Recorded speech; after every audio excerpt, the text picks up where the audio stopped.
Good morning and welcome in to our back to basics video for this morning, and I'm just going to fiddle about a minute and try and get this shared over to the Stamping Starters page so that anybody that's watching over there will be able to join us as well.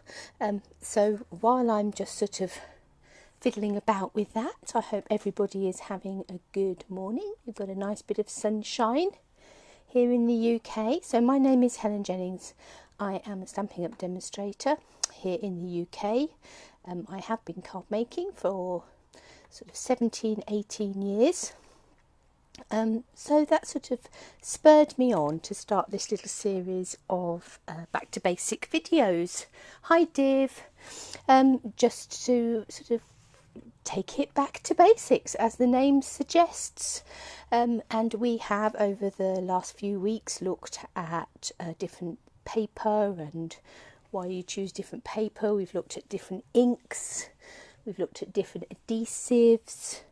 Last week we were sort of exploring the basics of the different sorts of stamps, and so what we're going to do today is we are going to, hi Chrissy, we are going to be talking a bit about matting and layering. Now if ever you watch any videos or any craft channels or any of those sorts of things, you will no doubt hear the term matting and layering coming up quite often. So what on earth is matting and layering? Well, that's what we're going to do a bit of exploring about this morning, and a few little sort of shortcuts and tricks and things about doing a bit of matting and layering and how you can sometimes get the effect without actually going the full hog, as it was. Hi Karen, lovely to see you. It's always a slow process trying to get this to come up to share. I will leave it chugging away and hopefully in a minute it will catch up with us and let me share it over, and if not, I will share it over at the end, and people, if they haven't caught it on here, can catch it on catch up. But matting and layering, so what have I got in front? What is matting and layering to start with? Let me dig about and find a card that has got mats and layers on. Here's one. Now I've actually been digging about as we are going live in October 2019. This Everything is Rosy kit has just come back on to it's been put on the clearance rack, so we're giving it a lot of love again at the moment. It had a lot of love when it originally came out. It is absolutely stunning, but this card has got mats and layers on it. So matting and layering is literally where you have these different 7:20 p.m. What are we? 9:20 in the morning here, Karen. So yeah, your nice evening. We're sort of sunny morning. So here is matting and layering. So you've got your card base, you've got this blue mat, and then you've got this mat of pretty paper. And actually there's another little mat going across there. So it is just the layers. So when you talk about mats and layers, it's just layering up different sizes of pieces of card or paper to get this sort of layered effect. And it's amazing actually how much difference just having that little bit of colour underneath can make. Let me see if I've just have we somewhere just got a plain white piece of card that we can almost mock up a card base. So there we are. Let's imagine that we've got a piece of white card, and let me just dig about in my box with this Everything is Rosy paper. Grab a bit of paper. Won't really matter what. Let's have blue swirls. So you've got the difference between, there's a piece of white card with a piece of paper on the top, and then if I just grab, I don't know how this one's going to work, but there is pink in this set. If we take a piece of white card, put down a piece of pink card, and then put down a layer of paper, and then if you've got like pink ribbon going on the top there, suddenly that gives the whole project an extra pop just by having that thin layer of card underneath your papers. So matting and layering is one of those things that we do, and it's amazing what an impact you can have. So sometimes if you're looking at a project and thinking that just doesn't, it looks as if it needs something else, then quite often it could be that that thing that it needs is possibly a mat, an extra mat of something, and it could be a mat of colour card, it could be a mat of foil, it could be a mat of glimmer paper, all sorts of things that you can use as mats just to lift a project and really make it pop. So as I say, this particular card, you've got a white card paper base, you've got a blue mat under there, and then you've got this pretty pink paper on the top. It is beautiful, isn't it, Karen? This suite is just gorgeous. So that is a hole. So what I've done with that is I've done a whole piece of card that's under there. This one gives the effect that it's got lots of different layers on it. So it looks as if I've got a layer there, a layer there, a layer there, and a layer there. Now, it's been a little while since I made this card, but knowing how I am not going to want to waste any of my pretty paper, I suspect that that mat of navy card just there is probably a hole. These are just going to be strips of paper that I've just laid underneath. So it's not going to be a whole strip of paper. It's going to be two little small thin strips of paper that I've laid underneath either side. But it gives the impression that I've got lots of layers on there. So that's a bit of faux layering. So that's using your sort of strips of paper to make a faux layer. This one here, so this is just one layer of card onto my card base, but what I've done is I've sponged, I've taken my rose gold shimmer paint, and I've gone around the edge with the finger dauber and my paint, and that actually gives the impression that you've got another layer in there. So again, it helps it to pop off that base card. So lots of things you can do with matting and layering. So let's have a look. Here I've got, this is something that I keep in with my adhesive box. I have got a whole load of little bits of cardstock that I have cut down, and this is like my sort of mat and layering guide, and if we turn it over you'll be able to see that I've put measurements on it. So mat 1, mat 2, mat 3.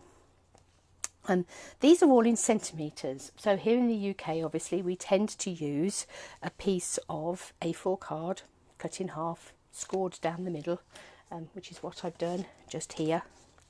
And so I know that this piece of card measures 14.9 centimetres that way by 10.5 centimetres that way.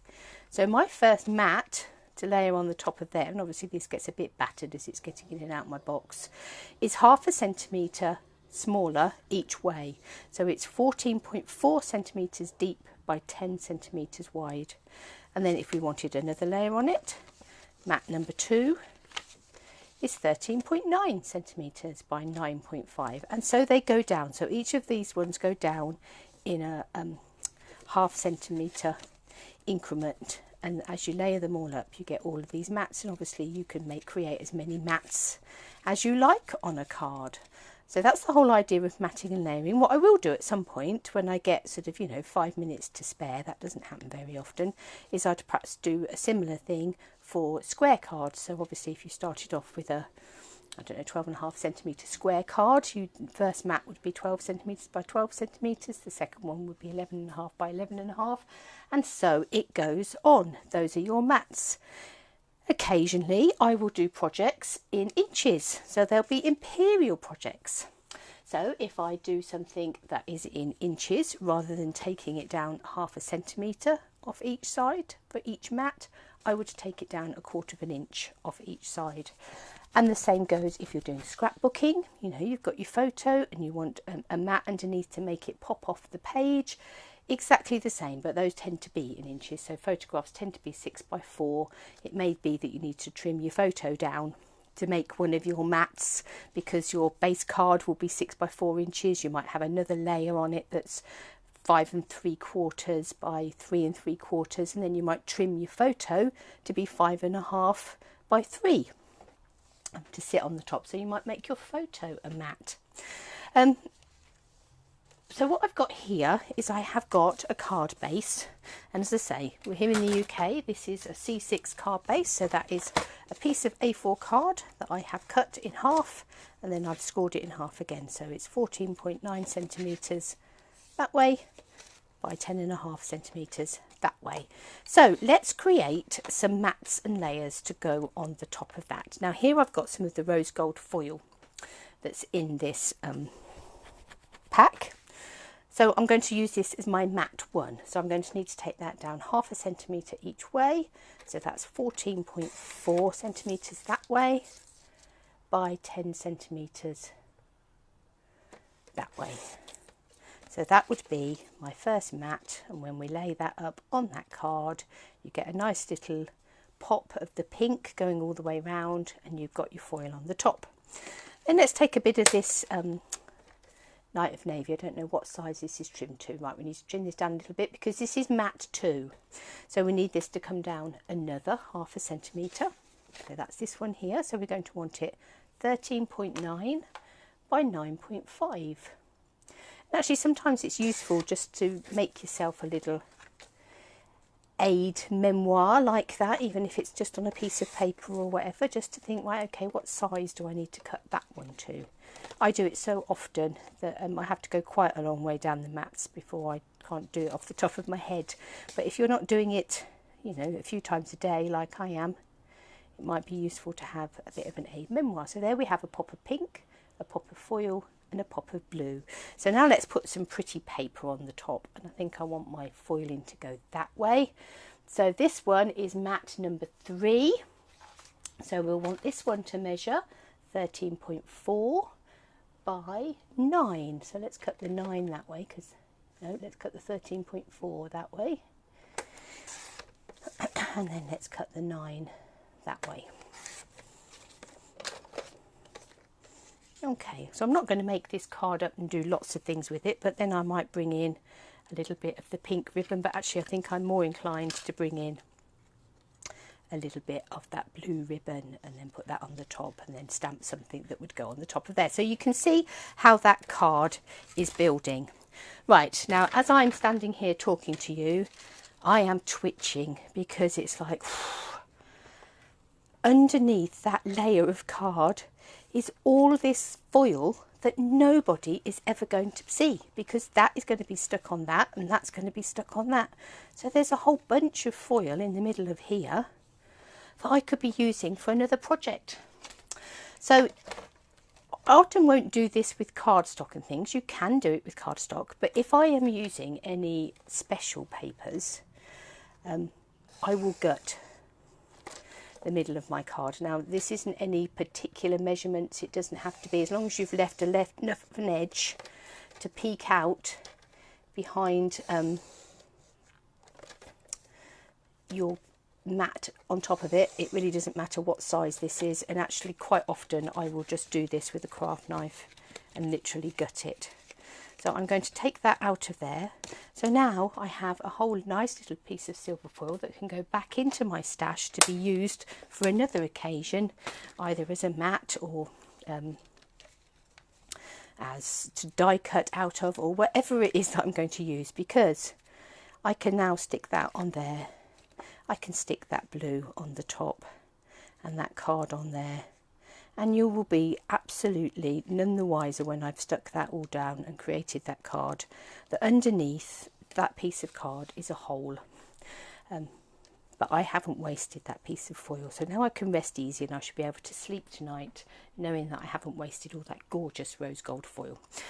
So that's a couple of tricks and tips. So the idea of matting and layering is, and obviously you don't have to come down 0.5 centimetre each time. You might want to have a bigger border, in which case you might have your first layer as mat number 2 and your second layer as mat number 4, particularly if one of your morning Valerie, if one of your layers happens to be pretty paper or something, you might need a bit more of it showing.